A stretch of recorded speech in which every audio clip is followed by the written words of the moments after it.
There are a lot of reasons to love mixed martial arts. The pageantry, the rivalries, the knockdown drag-out fights, the unbelievable finishes, the blood, the sweat, the tears. But there's occasionally moments that just hit different. They go beyond simply seeing or hearing, you feel it. I'm talking chills down your spine, goosebumps. Those moments that make us connect to something that's happened in the cage on a completely different level. And today we're going to take a look at 10 such instances where our emotions were so high it created that amazing involuntary bodily response. I'm Tommy from MMA On Point, and these are 10 dramatic moments that gave fans goosebumps.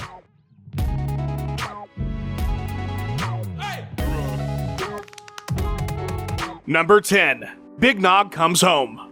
Toby Keith said, "I ain't as good as I once was, but I'm as good once as I ever was." And such was the case when 35-year-old Minotauro Nogueira took on comedian Brendan Schaub at UFC 134. This event was very special for a lot of reasons. It was the first trip to Brazil during the Zuffa era. It marked the first time the UFC would have a broadcast deal to air in Brazil. Nogueira was coming off an 18-month layoff after major surgery, his last bout a KO loss to Cain Velasquez. And while 35 isn't exactly old, 40 pro fights is a lot. Between the surgery, the time off, and all the miles prior to it, there was a lot of concern that this was the end for the legendary Brazilian. How fitting then that it would be in the arena only 3 miles from his home, the first time in his incredible career that spanned over a decade he would fight on his native soil. Now, all jokes aside, I think you'd be surprised to know that Schaub was a minus 330 favorite. He had 3 KO TKOs in his 4-fight win streak since losing the Ultimate Fighter, his last a KO of Mirko Krokop. This had all the makings of a sad night in Brazil. But 3 minutes into a back-and-forth first round, Nogueira leveled Big Brown to get the KO victory. You have never heard 14,000 people louder than this, I assure you. The place went absolutely bananas. To see Big Nog's team celebrating around him alongside his brother, it's pure joy. Instant goosebumps. Look at how happy JDS is. He is in general the happiest man in the world. I've never seen him that happy. What a moment.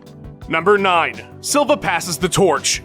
In a moment that may possibly only become more significant as time passes, depending on how the rest of Israel Adesanya's career progresses, Anderson Silva's UFC 234 bout with the current middleweight champion directly before he captured his first bit of UFC gold felt like a big deal. The sport had never seen anything like Silva and his legendary reign over the middleweight division, but very early on, the unbeaten prospect Adesanya was drawing comparisons with his unique style. And so in a rare instance of the past meeting the future at just about the right time, the UFC was able to book the two for the main event in Melbourne. The Fight of the Night award winner wasn't a slugfest, but of course, why would it be? You're talking about two of the slickest strikers in the game. Instead, it was a chess match with Izzy clearly getting the better of the Spider, who in his defense was 43 years old at the time of the bout. In the end, the two shared an embrace that truly felt significant. The iconic image of both athletes bowing in front of each other, Adesanya staying in the position far longer until Silva picked him up as if to say, "This is yours now. Stand up." You just can't help but feel chills. Let's hope that Israel continues to carry that torch and keeps this moment as one of the greatest generational passings the sport has ever seen. Number 8. GRIFFIN triumphs over SHOGUN.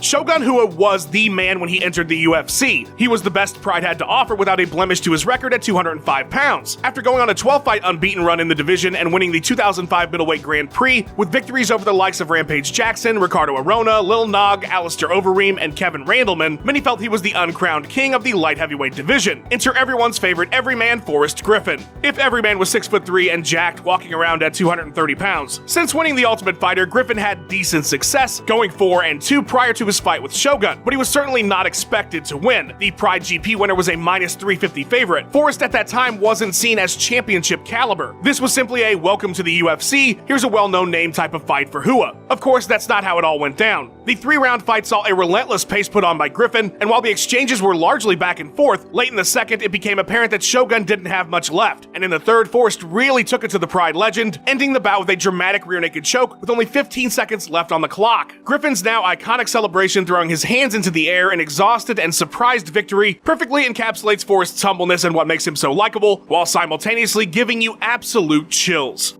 Number 7. Jose Aldo returns to Rio.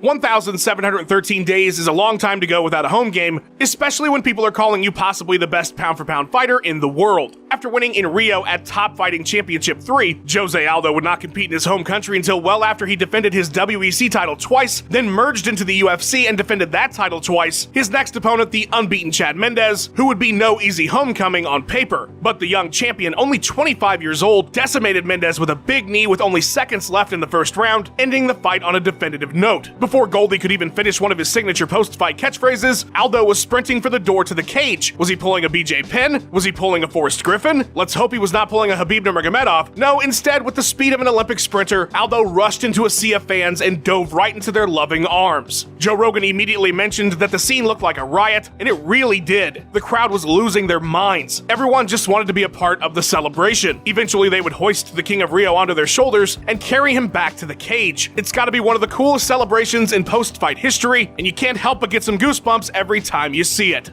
Number 6. Tate wins gold in shocking comeback.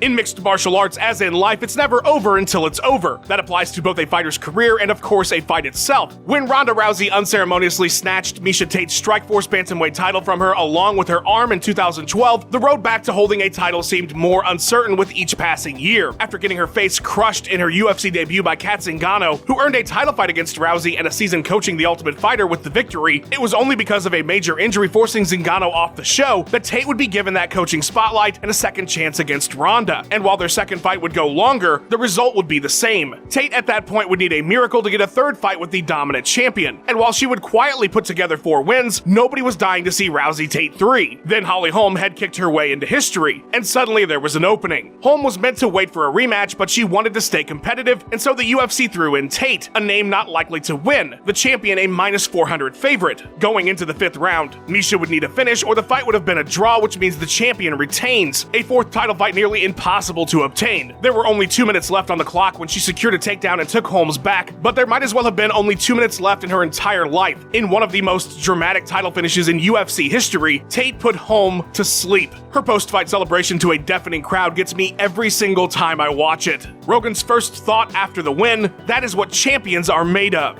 Indeed they are, Joe. Number 5. Matt Hughes makes the walk again. When news came out that Matt Hughes' vehicle was struck by a train on June 16, 2017, the prognosis was grim. He was in a coma, he had suffered severe brain trauma, recovery seemed far from likely, and if he did survive, he wasn't going to have any kind of life. Now, all of this largely played out away from the public eye after the initial news, but the recovery Hughes has been able to make is nothing short of miraculous, and that is a phrase used by his own doctors. With this type of brain trauma as severe as it was, the idea that Matt would walk or talk again, especially in the time frame of the UFC Fight Night St. Louis event in mid-January that next year, seemed improbable. And yet, after a video package displaying his many accomplishments, as Hank Williams Jr.'s A Country Boy Can't Survive played throughout the arena, Matt Hughes again made the walk down to the octagon. To see this man who seemed invincible during his legendary career walk again to the cage, his body now much thinner, his walking difficult, and yet still reaching out to fans, still moving forward, it's a testament to the indomitable will to live that some people possess. And regardless of how you feel about him, it was hard not to get goosebumps as he made his way down that aisle. A country boy can survive. Number 4. Sakuraba shakes HELIO'S hand.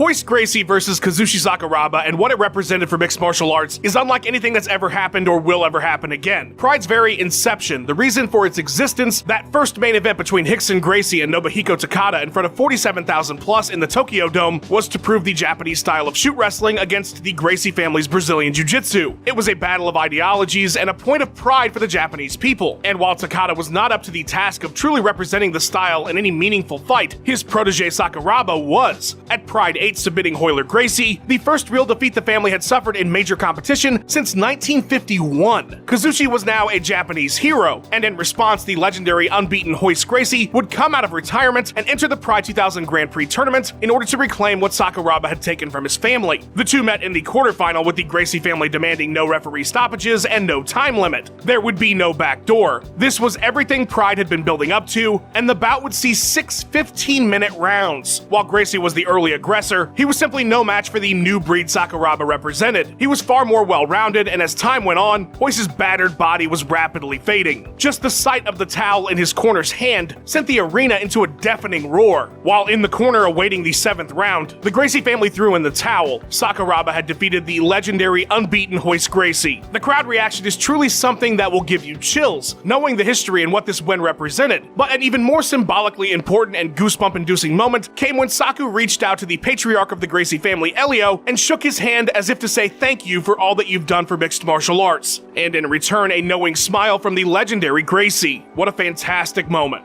Number 3. WERDUM beats FEDOR.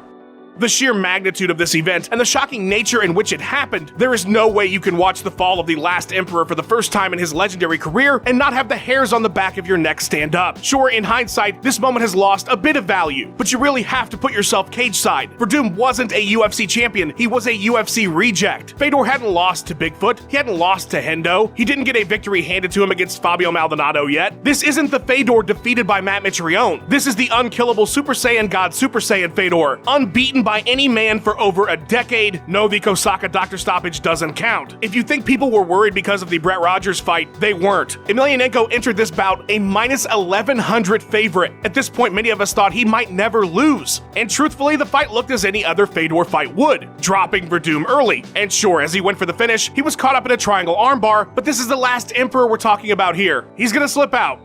No, he's not. No, as soon as it was locked in, his fate was sealed. The seconds before he tapped seemed like years. When it finally happened, it was like the whole world had collapsed. Fedor had been beaten. The stunned commentary team, the stunned audience, hell, WERDUM looks stunned. It's a moment so surreal and so unthinkable. It doesn't matter how many times I see it, I get chills to this day. Number 2. Anderson Silva gets KO'd.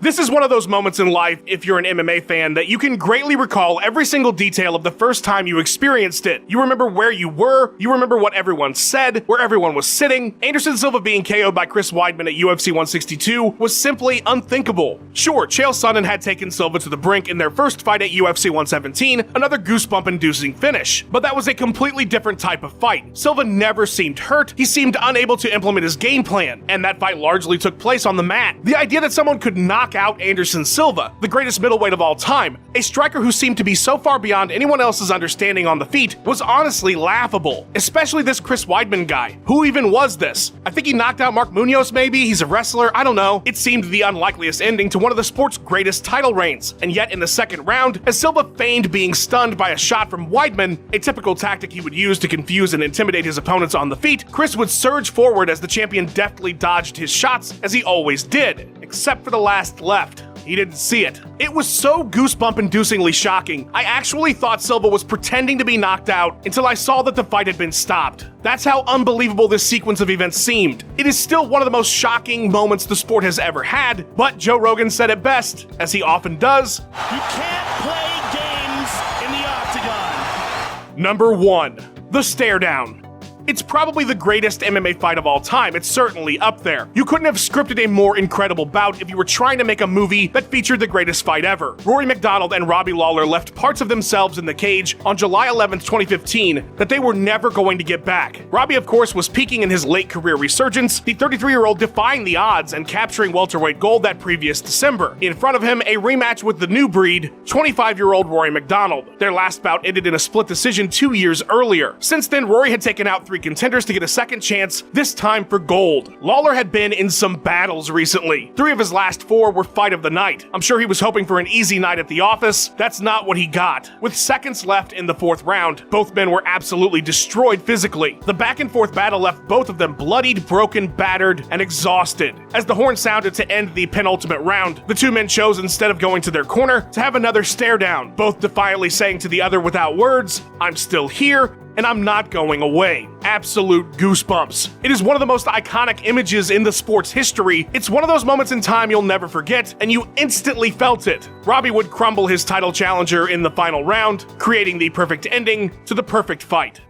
I obviously think Max won the second one, and I'm the biggest Max Holloway fan in the world. But I thought he won it too.